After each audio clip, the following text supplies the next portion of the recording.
It's the home stretch of a fiercely partisan presidential race in the United States, a nation where political fault lines seem to increasingly match the gender of the voter who happens to be casting a ballot. If you're an American woman, you're more and more likely to be voting for Kamala Harris. If you're a man, for Donald Trump. Why does this election feel like a battle of the sexes? The Economist magazine recently ran a story entitled "Crypto Bros versus Cat Ladies." We'll hear from a researcher quoted in that piece and ask about whether that gender gap is about a lot more than cultural tastes. When Barack Obama chastises the growing number of black men who intend to vote Republican, is it about the color of their skin or just simply the fact that they're men? Beyond views on abortion and reproductive rights, there's fears in a fast-changing world over economic opportunities on both sides of this divide. Are those rival concerns and are those fears justified, and how will they play out electorally? Today in the France 24 debate, we're talking about the growing gender divide in U.S. politics. With us, Ellen Kuntz, who is the author of Portraits of Vice Presidents, the incredible story of Kamala Harris. Good evening. A hatchet job, I take it, that book. It's actually a long history of women who tried to reach executive office, and that it took 150 years and counting, maybe just 12 more days. All right. Many thanks for being with us. Thanks as well to historian Tristan Cabello, senior lecturer at Johns Hopkins University. What's the name of that course you're teaching next semester? What's History? Okay. And the Black Politics of Michael Jackson. The Black Politics of Michael Jackson. Okay. From Swarthmore, Pennsylvania, Suzan Schwarz, assistant professor in the Department of Political Science at Swarthmore College. Welcome to the show. Thank you so much for having me. Glad to be here. And from Washington, journalist Stephen Greenhouse, senior fellow at the Century Foundation think tank. Welcome and thanks for joining us. Very good to be here. You can always, by the way, listen. That's right, listen to the show on Spotify, Apple Podcasts, and other fine streaming services. Yeah, just a quick snapshot here. The campaigns are indeed in overdrive across all those swing states, both candidates and surrogates trying to get both men and women to the polls. Karis Garland paints the picture 12 days out. In his opening remarks to Hispanic leaders in Florida, Donald Trump went on the offensive, intensifying personal attacks against Kamala Harris. There's something wrong with her, too. She's slow, low IQ, something. I don't know what the hell it is, but they lie. The Republican presidential candidate also criticized the vice president's schedule Tuesday, which didn't include any public events. Trump ignored the fact that she instead held meetings in Washington, D.C. and recorded interviews with Telemundo and NBC, following more than 14 consecutive days of travel for events in pivotal states. She's sleeping right now. She couldn't go on the trail. You know, you think when you have 14 days left, you wouldn't be sleeping. And she'll take a couple of more days off, too. You know why? She's lazy as hell, and she's got that reputation. During the interview with NBC, Harris said she thought the country was absolutely ready to elect its first woman president, but downplayed her historic bid. Part of what is important in this election is really not only turning the page, but closing the page and the chapter on an era that suggests that Americans are divided. The Harris campaign is also relying on one of the Democratic Party's most popular emissaries on the campaign trail, Barack Obama. Upping the star factor, rapper Eminem introduced the former president at a rally in Detroit on Tuesday, with Obama then borrowing some of the star's most famous lines. Now notice my palms are sweaty, knees weak, arms are heavy. Vomit on my sweater already. Mom's spaghetti. On Wednesday, Harris is returning to Philadelphia in the battleground state of Pennsylvania. Trump, meanwhile, will hold a pair of events in Georgia, where polls have the two candidates essentially tied. And Suzan Schwarz, you can see Philadelphia from your window practically, where you are in Pennsylvania. Let me begin with you. You hear in that clip of Kamala Harris kind of downplaying the potential to be the first ever woman president. Is that a winning formula? I'm not sure it's a winning formula, but it is the formula she has chosen. I think it is stemming from the experience of 2016, where presidential candidate Clinton really emphasized the historic nature of her candidacy. And in the aftermath of this election and Clinton's defeat, there was a lot of debate around that, whether that was a good strategy. And I think what we are seeing here now is Harris purposefully emphasizing more of her sort of issue-based campaign rather than her sort of demographic characteristics. Stephen Greenhouse, what are your thoughts? Should she be doubling down? I see that she's, by the way, going to Texas on Friday, where she'll be talking about reproductive rights. So I think it's smart for her not to emphasize that she'll be the first female president, because the people, the voters who already care about that a lot, will already be voting for her. And if she really emphasizes that, I believe she fears that it will turn off some male voters. And yes, as Suzanne said, she is focusing on issues to attract women voters and male voters, building more housing to make housing more affordable, helping, with child tax credits to make it easier to raise a family, which is a huge problem for men and women, young men and women in the United States. All right, so she's trying to focus on issues. And you saw in that report Barack Obama with the rapper Eminem in Detroit on Tuesday night. Here's what he had to say Monday in Pittsburgh when he was directly addressing African-American men who, according to the polls, are still 3/4 of them nearly intending to vote Democratic on November the 5th, but that's down from the more than 90% in 2020. And you're thinking about sitting out? And you're coming up with all kinds of reasons and excuses.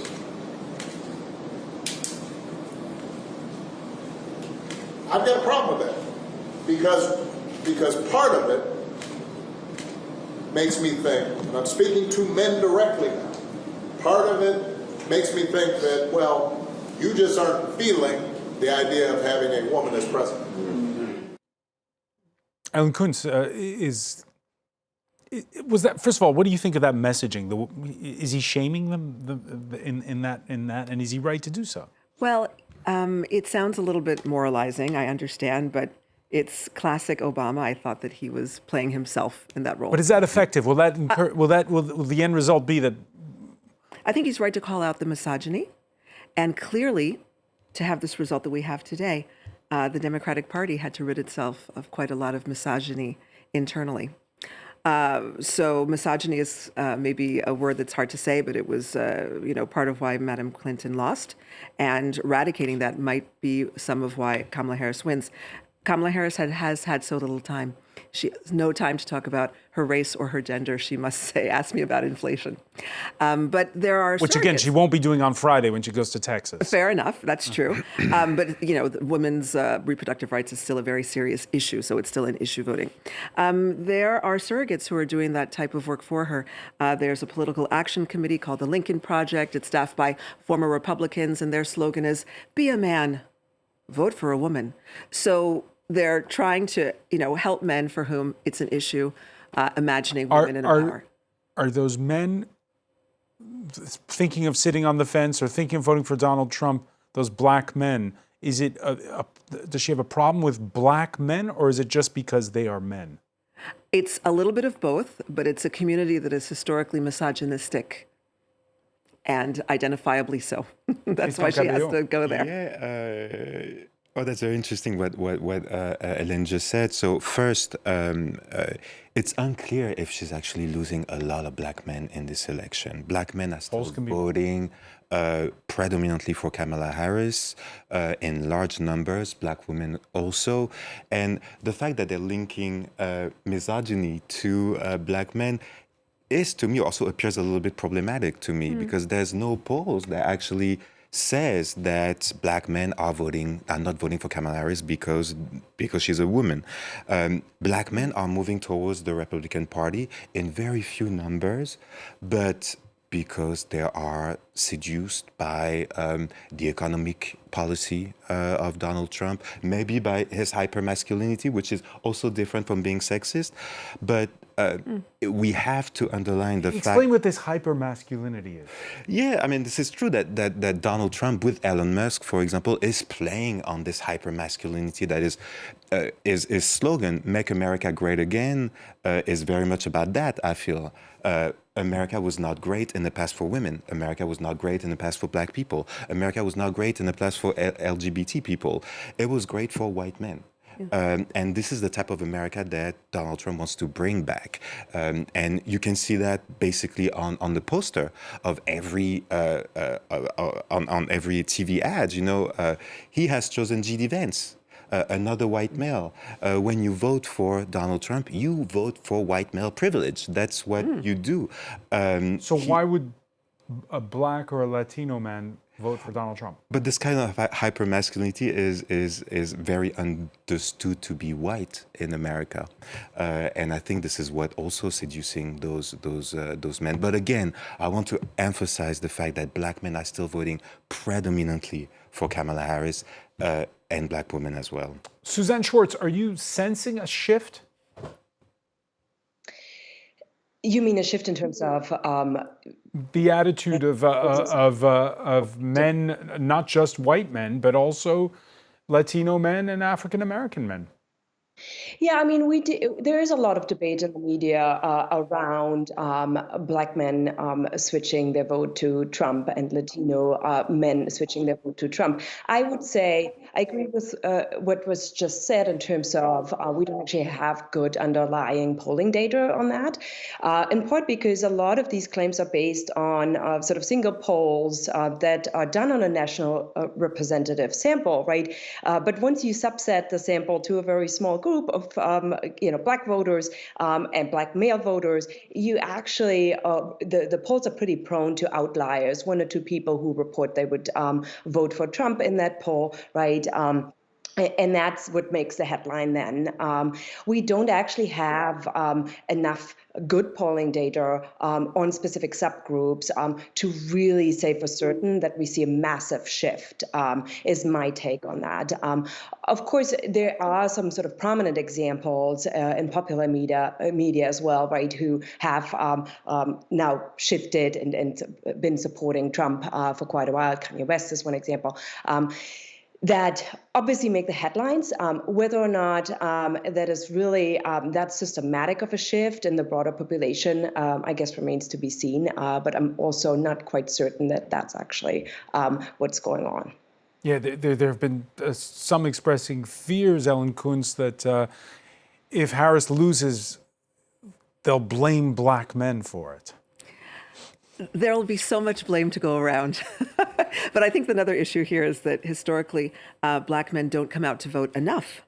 This is another issue. I mean, we're talking about there's supporting a candidate on one side or another, and then there's actually showing up to vote. And we know that historically, women are more reliable to actually get out the vote and go to the polls, stand online, take a day off from work, vote early. Voting now in over 35 or 40 states early. So why is that? There's always been a gender gap in voting anyway. Why? Maybe just because for this type of all the sociology around voting itself is very impactful for women's lives, and maybe women are more disciplined on this issue. Is that how you see it, Suzan Schwarz? With Ellen, right, when we talk about gender gaps in voting, there's actually two gender gaps, right? The one is related to preferential to presidential preferences, right? With women more likely to support the Democratic ticket and men more likely to support the Republican ticket. But then there's also a huge and persistent gap over the last 20 years or so with women actually turning out at more consistent and higher rates, right? I think if you look at the 2020 election, you have I think 55% of the electorate was female, right? So the majority of voters that voted in the 2020 election were women. And, you know, if anything, right, women have been more galvanized since 2020 to participate, in part because of recent developments when it comes to reproductive rights, right? And so I actually think we probably will see a record high turnout amongst women this election. We have seen a record number of young women registering to vote, and so in that sense, the second gender gap, right, the gender gap in turnout, is probably going to widen in this coming election. Yeah, in the end, Joe Biden defeated Donald Trump, according to exit polls, by 15 points among women. That's a huge gap. We can show you what an NBC poll showed earlier this month. Men, 56% would vote for Donald Trump. Women, 55% would vote for Kamala Harris. You penned an op-ed piece, Stephen Greenhouse, in The Guardian, where you talked about when they break it down, that gap is even wider among young people. And you say many young men feel uncomfortable at the Democratic Party, partly because some Democrats unfortunately treat men as a problem and sometimes as the problem. What did you mean by that?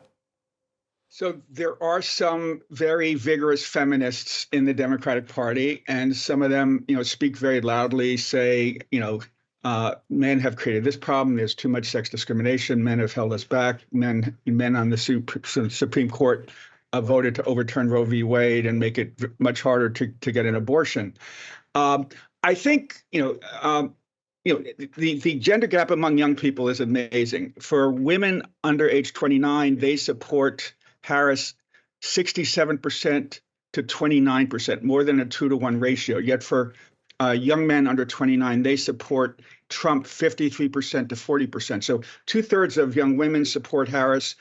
Most young men support Trump. And I agree that men are really attracted to Trump's toughness, his hypermasculinity, and I argued in my Guardian piece that unfortunately a lot of men do not realize that Trump is not going to deliver for them. I think Harris, if you really study policies and their history, Biden and Harris have done more and would do more for young men than Trump did. Trump talks tough, but he says what I'll do for you young men is I'll kick out all these Latino immigrants.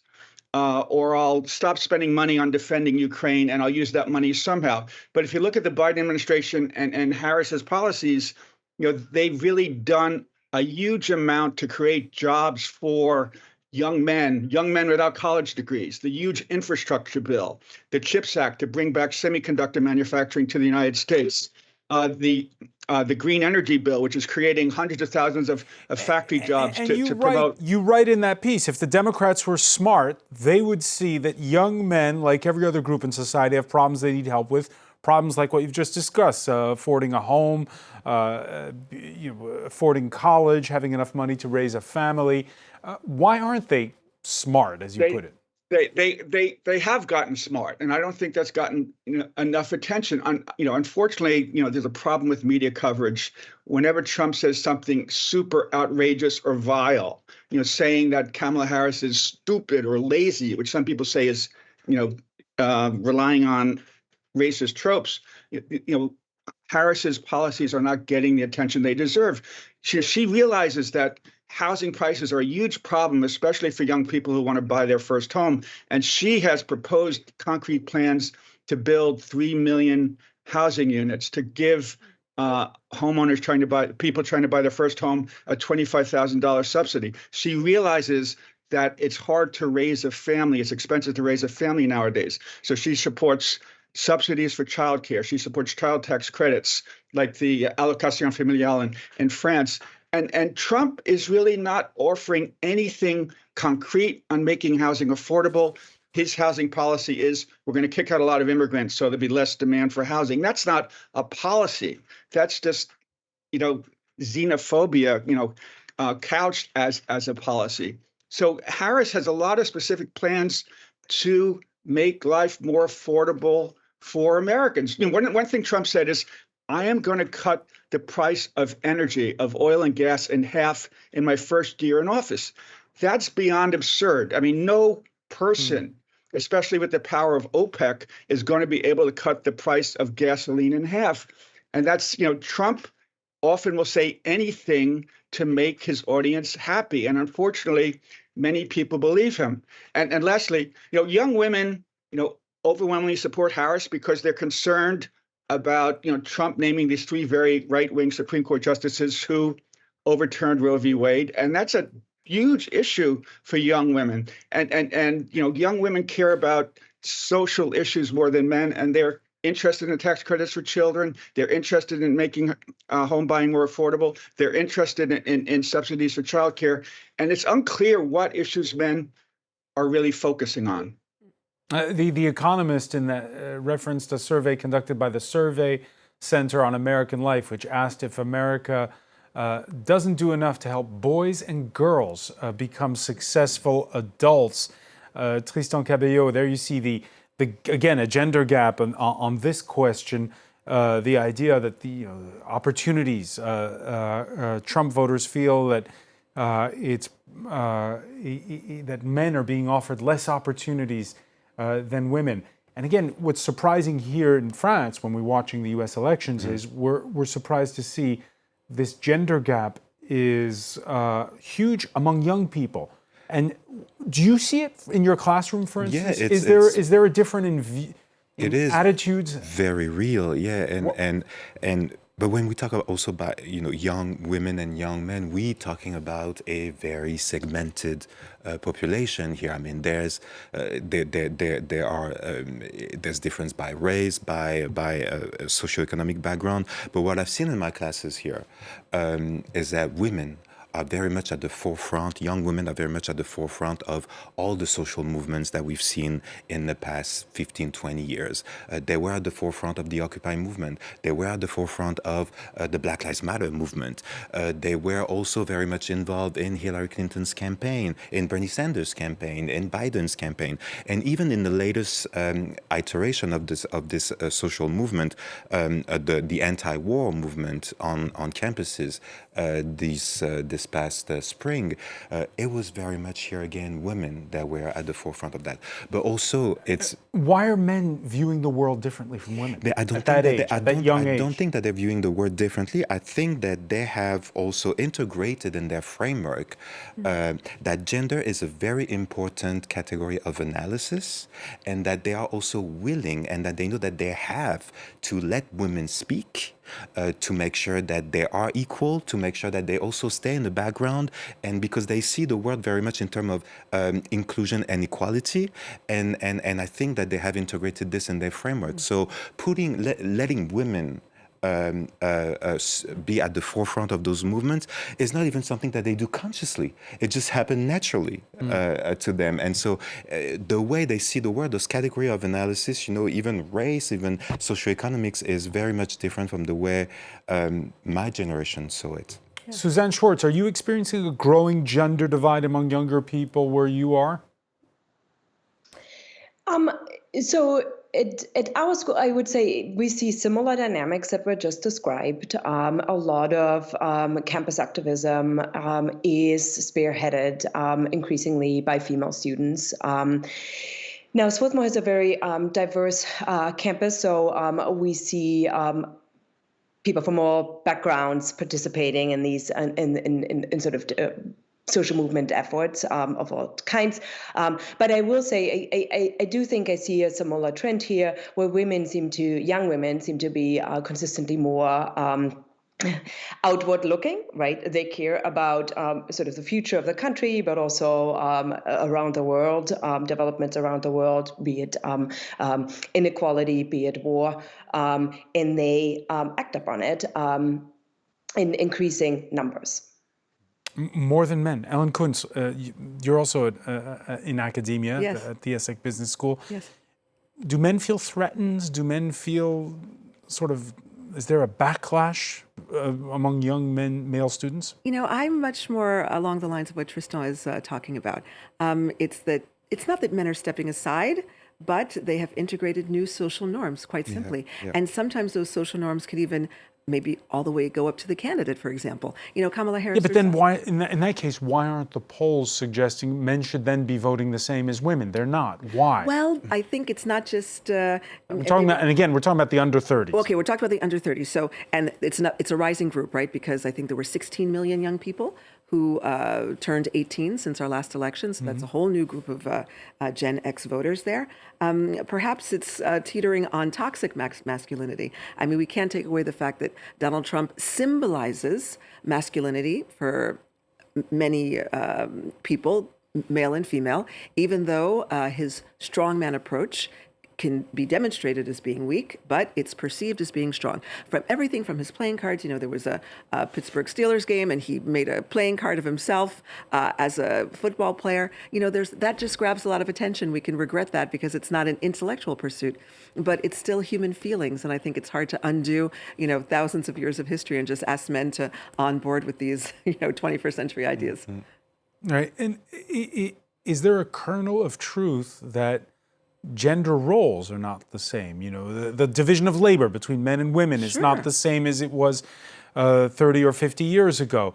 That women are now competing for the same jobs as men, and including this one, including this big job of being president of the United States. Is there more broadly, you know, is there this feeling that men feel threatened? Well, perhaps many do. But it's the and is it justified? The intention is not that men feel threatened. And I'm happy to see and glad to see more crossover of roles. I loved it then when Kamala Harris gave her convention speech. She mentioned the fact that one thing she has in common with Tim Walz is that they're both gun owners. That caught a lot of attention. Oprah came back to that and said, "How is it that you're a gun owner?" She's like, "Yeah, I have a Glock." "What? Do you know how to use it?" "Of course I know how to use it. I was in law enforcement." So Kamala Harris is speaking to gender crossover the other way, right? Maybe we don't think of women as gun-toting, law enforcement, but they can be. And if I may add here, Tim Walz also is offering a new flavor of masculinity here. Tim Walz has very much embraced his role as the second on the ticket. Well, that case, why this gender gap in voting intentions?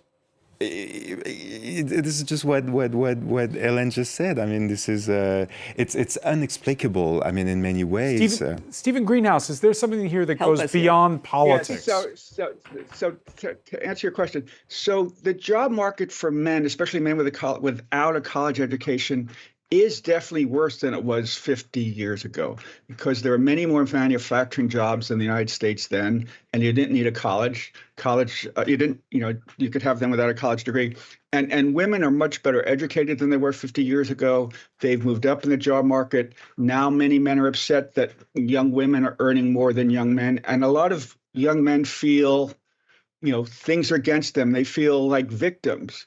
And Donald Trump, with his hypermasculinity, says, "I'm your guy. I'm going to make things better for you."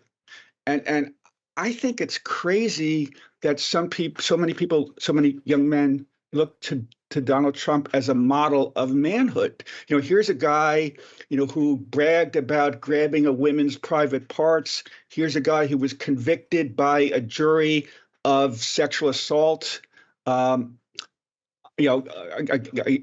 a woman in a department store changing room. Here's a man who, slept with a porn star while soon after his wife had just given birth. I mean, what type of model of masculinity is Donald Trump? Yes, he speaks tough, but does he really deliver? Maybe he makes young men feel good. I'm going to be tough, but Trump really hasn't delivered. Trump's the main thing Donald Trump did as president was pass this huge tax cut bill that helped the richest 1% and helped corporations. Now Kamala Harris is talking about the importance of making it easier to raise a family. She wants, to pass 12 weeks paid family and medical leave. The United States is the only country in the industrial world without a law that guarantees all workers paid leave. But you said so yourself in the discussion earlier, Stephen Greenhouse, how where Donald Trump is effective has been in getting the getting the attention, getting the eyeballs, even when it's outrage du jour. We saw it on Sunday in Latrobe, Pennsylvania, which was the hometown of late legendary golfer Arnold Palmer. Let's take a listen.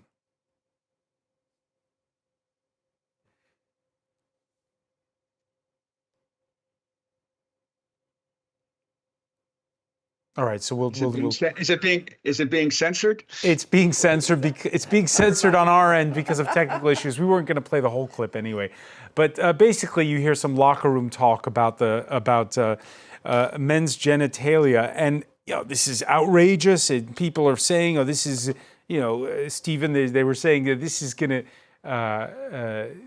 going to really hurt Donald Trump's chances. But is it really going to hurt his chances? 50 times we've heard this is really going to hurt Donald Trump's chances. This is going to kill his chances. When he said, he liked grabbing women's private parts. When he said John McCain, who was a war hero, who was a war prisoner for 5 years in Vietnam, Trump really, insulted McCain. And all these things made us think this will be the end of Donald Trump. This is going to really hurt him.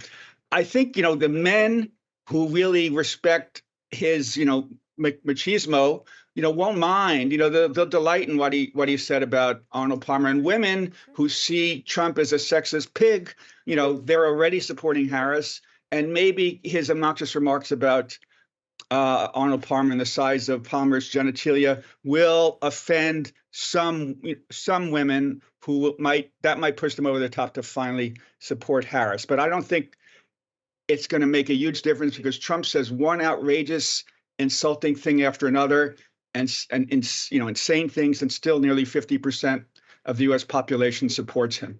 So Tristan Cabello, as a Frenchman in Baltimore, where you usually are, is it because Americans treat their elections like a bit of infotainment? Yeah, it's outrage, and so it grabs headlines. Yeah, probably, and it's working very well. I mean, we have to remember that Donald Trump was a TV reality anchorman. I mean, he was in the TV set every night, saying that type of stuff that he's saying. And in driving the conversation in this way, does that fuel this gender gap? Yeah, probably. But when we talk also about the gender gap, what I wanted to say is that gender is a very useful category of analysis here. It has to be crossed with race, with socioeconomic status, with age. For example, when you talk about white women, for example, white women have been voting for the Republican Party in large numbers since, LBJ. Yeah. And they're still voting for the Republican candidate this time around. And here, again, there is a gender gap between white people, but that question, for example, is the reason why also probably Donald Trump may win this time around. Yeah, Suzan Schwarz, you did a deep dive on this very point, on this issue of whether if the candidate's male or female, it makes a big difference. And your conclusion effectively was that marginally, is that what you found? Well, yeah. So we've been looking into this question. Do voters display any sort of bias against or preference for against female versus male candidates, right? And I think the conventional story is that there is a lot of gender bias, that female candidates are penalized at the ballot box, right? Now, we conducted a meta-analysis of several, over 60 studies that sort of looked at this question. Sort of aggregated the data across really a large number of samples. And actually, surprisingly, there doesn't seem to be a bias against or a strong bias against female candidates. If anything, our data suggests that voters actually more strongly support female candidates. Not by a lot, but there seems to be a little bit of a boost for female candidates in this kind of survey research that we surveyed and analyzed.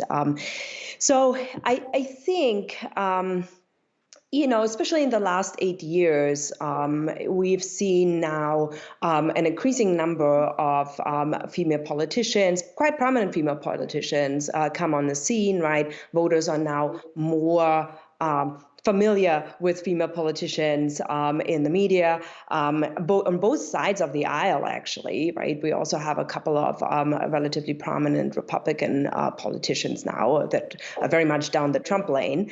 And so I think we have seen a decline in this sort of supposed bias against female candidates. But there is that gap when it comes to values, it seems. And by the way, not just the United States. The same gender divide over politics has emerged between male and females under 30 in places like, there you see the gap, in places like South Korea, the UK, Germany. Suzanne, this is again, young people, young men and young women seem to have diverging views of the world. Yes, they do. I don't disagree with that. So what we are looking at in our study, right, is sort of aggregate effects. Of course, if you tease out subgroups, these patterns will vary a little bit by subgroups, right? So, for example, women are more likely to strongly support women candidates. Men are less likely to support women candidates. But even there, we don't see. What we saw on that graph was that it was whether the question asked was whether your views were more progressive or conservative.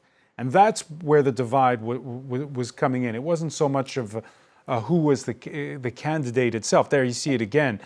Political ideology was the question in this particular graph. So there is, again, this was The Economist that compiled, the Financial Times that compiled this, an ideology gap between men and women. Does that ring true, Suzanne? Yes, that's what we've been discussing all along. I do think that you see there's growing divide amongst young voters in particular, right? And then what that means for the upcoming election is a bit unclear, right? It depends on turnout rates amongst young voters. Young voters, yes, have maybe an increasingly ideological divide, but they're also the group that is least likely to turn out. So we'll see how that plays out there. And then what this would predict too is that regardless of gender, young women will support the Democratic ticket on average more so than young men. Ellen Kuntz. It's interesting.